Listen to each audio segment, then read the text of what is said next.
이렇게 37장과 39장 안에 유다와 요셉이라는 그 두 인물과 사건들을 통해서 때로는 비슷하게, 때로는 다른 상황들을 통해서 정말 긴장감을 주는 그런 이야기가 전개되잖아요. 유다와 요셉은 개인적으로는 각각 이 여러 가지 사건들을 경험하면서 과거에 미숙했던 것들, 또 자기만 생각하던 그 삶에서 벗어나서 이제 책임 있고 또 희생을 할 줄 아는 그런 인물로 조금씩 변해가고 있다는 것을 보여주고 있는 거예요. 나중에 이스라엘 역사 속에서는 어떻게 되냐면 유다와 요셉 지파가 어떻게 됩니까?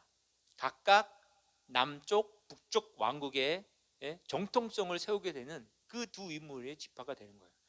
위에는 누구예요? 요셉의 에브라임 지파, 아래에는 남쪽, 그래서 남유다, 북이스라엘 이렇게 얘기하잖아요.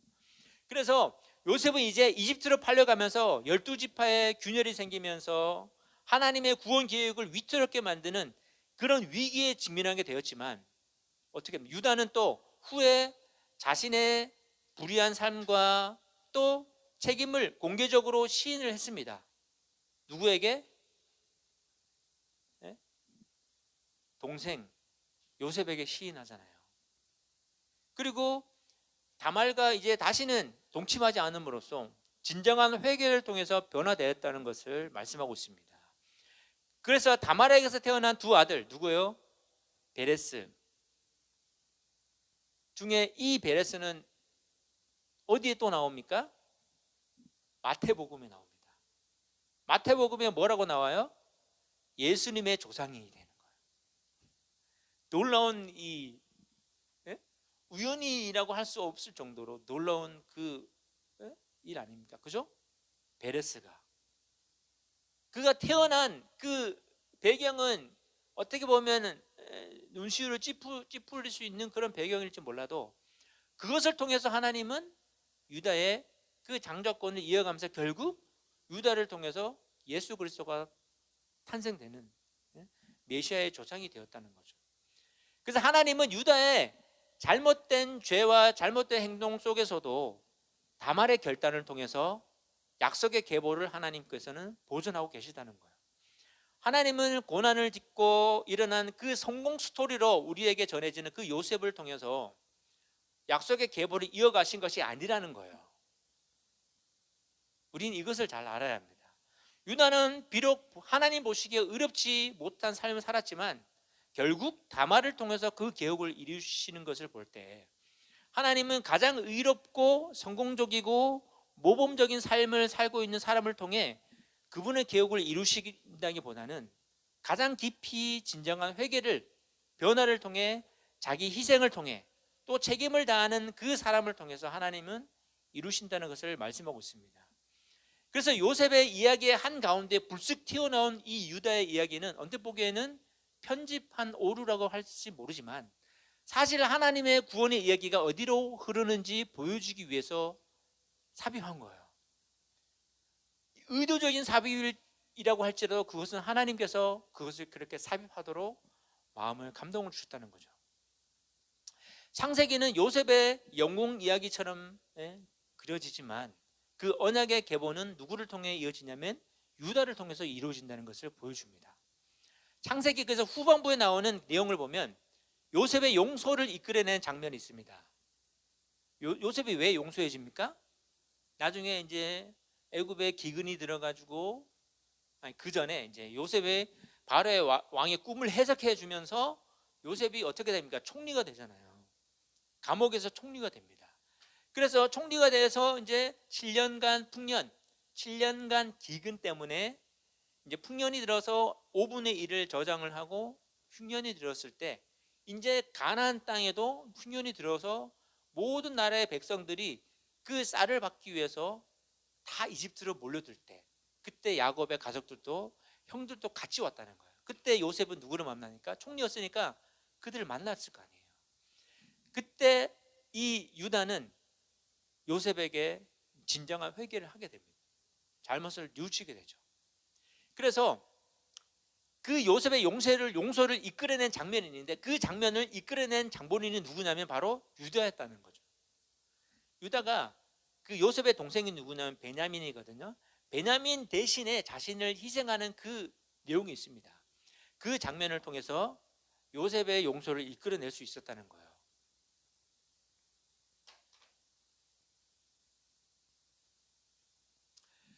자, 요셉처럼 우리가 고난을 극복하고 하나님께서 함께 하시면 성공한다는 이야기를 하라는 게 아니라는 거예요, 창세기는. 그래서 요셉처럼 우리가 해야 됩니다. 이렇게 생각하면 이게 해석을 잘못한 거라는 거죠. 우리는 하나님의 뜻과 계획을 다 알 수는 없습니다. 하지만 확실한 것은 뭐냐면 하나님의 계획은 반드시 이루어진다는 거예요. 요셉을 통해 하나님의 계획과 유다를 통해 하나님의 계획이 이루어졌듯이 하나님의 계획은 이루어진다는 거죠. 하지만 요셉과 유다의 삶이 같지 않았다라는 거예요. 하지만 그런 요셉의 상황과 유다의 상황 속에서도 하나님은 그 계획을 이루어 가신다는 것을 말씀하고 있는 거죠.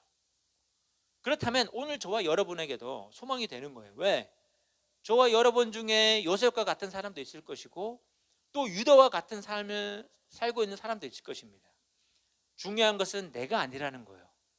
주인공은 요셉도 아니고 유다도 아니라는 것을 우리는 알아야 됩니다. 누굽니까? 바로 하나님이시라는 거죠. 우리의 죄를 위해서 십자가에서 죽으시고 부활하신 그 구원자 예수님이 바로 우리의 주인공이라는 거예요. 그리고 만사형통은 뭡니까? 우리가 생각하기에 모든 일이 다 잘 되고 다 잘 풀려야지만 만사형통이라고 생각할지 모르지만 아닙니다. 요셉이 감옥에 있을 때 성경에는 만사형통이라고 기록되어 있습니다. 감옥에 있는데 왜 만사형통인가 그게? 네? 만사형통이라면 요셉이 형들에게 팔리지도 않았어야 되고 애굽으로 종으로 끌려가지도 않았어야 되고 또 보디발의 아내에게 누명을 쓰지도 않아야 됩니다. 그리고 감옥에 갇히지도 않아야 되는 거예요. 계속해서 일이 잘 풀리고 승승장구해야 만사형통인 거예요. 그런데 하나님은 그 요셉이 아니라 유다를 통해서 약속의 계보를 이어가셨습니다. 하지만 유다는 어떻게 했습니까? 막내 아들까지 죽는 것이 염려해서 그 장자의 그 권리를 주저했습니다. 그럴 때 하나님은 이 다말의 윤리적이지 않은 그 행동을 통해서 계보를 이어가셨잖아요. 유다 자신도 큰 아들의 일을 방관한 자신보다 죽은 남편의 대를 이으려고 노력한 그 다말의 행동을 보고 의롭다고 칭찬했습니다. 하나님도 다말에게 의롭다는 명령을 주셨습니다. 룻기에 보면 4장 12절에 있습니다. 여호와께서 이 젊은 여자로 말미암아 내게 상속자를 주사 내 집이 다말이 유다에게 낳아준 베레스의 집과 같게 하시기를 원하노라. 이런 말씀이 있습니다. 오늘 말씀은 유다 모두가 다말과 같이 행동하고 유다와 같이 행동하라는 것이 아닙니다.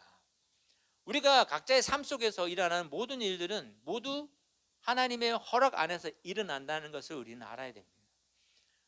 하나님의 계획은 모든 것이 잘 되는 것을 통해서만 이루어지는 것이 아니라는 거죠.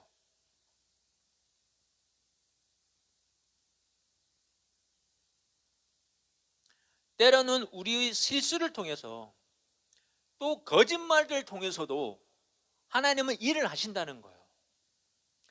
그러니 모든 상황들을 다 종합적으로 이끌어 가시면서 그것을 결국 하나님은 선으로 바꾸시는 분이십니다. 우리가 아무리 계획을 철저히 세우고 모든 변수에 대한 그 계획을 계산해 가지고 내린 그 결론이라고 해도 내 생각대로 되지 않는다는 것을 우리는 알아야 됩니다. 그런 사람이 현명한 사람. 여러분 이런 말 아세요? 자기 꾀에 자기가 넘어간다. 자기가 놓은 올무에 자기가 걸린다는 말 아세요? 올무를 자기가 걸리려고 하는 올무가 어디 있습니까? 그죠? 다른 사람이 걸리게 하는 올무잖아요. 토끼 잡으려고 올무를 놓지 내가 잡히려고 올무를 놓는 사람 없잖아요. 근데 그 올무에 자신이 걸리는 거예요. 왜? 왜 그럴까요? 내 생각대로 다 되지 않는다는 거죠. 그래서 아무 계획도 없이 살아가라는 말이 아닙니다. 우리가 계획은 세우되 하나님이 개입할 수 있는 여지를 우리는 남겨두어야 한다는 거예요. 하나님이 개입할 수 있는 여지, 성령님이 일할 수 있는 그 여지가 우리의 계획 가운데 있을 것이라는 것을 우리는 알고 있어야 된다는 거죠. 그리고 사탄도 우리의 계획에 개입을 합니다. 물론 사탄의 개입은 하나님의 허락 안에 개입할 수 있습니다. 요셉을 애굽에 팔았던 형들에게도 그렇고, 또 보디발의 아내를 통해서도 그렇고요, 또 유다의 방탕한 생활을 통해서도 그렇고요, 또 다말의 변장에 대해서 개입했다고도 할 수 있습니다. 하지만 결국 어떻게 되었습니까? 요셉은 야곱의 가족들을 구원하는 데 사용되었습니다. 그리고 유다는 예수님의 계보를 잇는 데 사용되었습니다. 결론은 뭐냐? 하나님께서는 이 세상을 다스리시는 위대한 왕이심을 우리는 찬양하지 않을 수가 없다는 거죠. 이게 창세기의 결론입니다. 하나님께서 이 세상을 창조하시고 하나님이 위대하신 그 계획을 따라서 우리를 구원하시기 위해서 예수님을 보내셨고, 우리 대신에 하나님 자신이 죽으시고 부활하셨어요.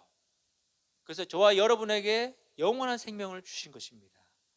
그래서 우리는 너무 잘하려고 하지 않아도 된다는 것입니다. 때론 우리 자신을 너무 혹사시킵니다. 또 우리가 그렇지 않아도 된다는 거죠. 실수하면 어떻습니까? 때론 뭐 거짓말하면 어떻습니까? 야단 한 번 맞고 다음에 안 하면 되는 거죠. 예배 한 번 안 드린다고 큰일 나지 않습니다. 그죠? 하지만 조금 죄송한 마음은 가지고 계시죠? 실수해도 괜찮습니다. 잘못해도 괜찮아요. 유다보다 더 잘못했더라도 괜찮습니다. 왜? 하나님의 은혜가 있기 때문입니다. 내가 아무리 거부하려고 해도 하나님의 은혜를 우리는 막을 수 없는 거예요. 하나님께서 큰 계획과 뜻을 가지고 일하시는데 그것을 막을 수 있는 사람은 없는 거예요. 그것이 바로 뭐냐면 불가항력적인, 막을 수 없는 하나님의 은혜인 거예요. 하나님은 저와 여러분을 로봇처럼 만들지 않으셨어요. AI로 만들지 않으셨습니다. 그렇다면 왜 아담과 하와를 죄를 짓게 하고 에덴 동산에서 쫓아내십니까? 아예 죄를 짓지 않는 사람으로 만들면 되잖아요. 그죠? 왜? 우리는 그래서 하나님의 뜻을 우리는 다 알 수 없기 때문에 실수를 하길 수도 있습니다. 그렇기 때문에 우리는 뭐예요? 기도할 수밖에 없는 거죠. 그리고 그것이 하나님의 뜻이라고 믿고 나아가는 수밖에 없는 거예요. 하나님 보시기에 무엇이 최선인지 알아가기 위해서 전지전능하신 하나님께 우리가 그분이 우리께 알려주셔야지만, 성령께서 우리에게 감동을 주셔야지만 우리는 알 수 있기 때문입니다. 오늘 요셉의 이야기 중간에 유다의 가족 이야기에 등장한 이유는 바로 하나님의 막을 수 없는 그 크신 은혜가, 그 위대하신 은혜가 우리의 삶에 항상 존재하고 있다는 것을 우리는 기억해야 된다는 거죠. 그래서 우리를 항상 선한 길로 인도하시고 하나님께서 통치하심으로 그 뜻을 이루어 가시는 하나님을 우리는 찬양할 수밖에 없는 것입니다. 기도하겠습니다. 하나님은 하나님의 놀라우신 그 구원의 계획과 하나님 뜻을 이루시기 위해서 모든 상황들을 다 종합해서 하나님은 계획을 이루시는 분이십니다. 비록 우리가 때로는 실수하고 넘어지더라도 모든 것을 하나님의 허락 가운데, 또 사단의 개입도 모든 것이 하나님의 허락 가운데 있지만 결국 모든 것을 선으로 바꾸시는 하나님을 기대하고 우리가 그런 하나님을 믿고 신뢰하며 나아갈 수 있도록 도와주시옵소서. 예수님의 이름으로 기도합니다. 아멘.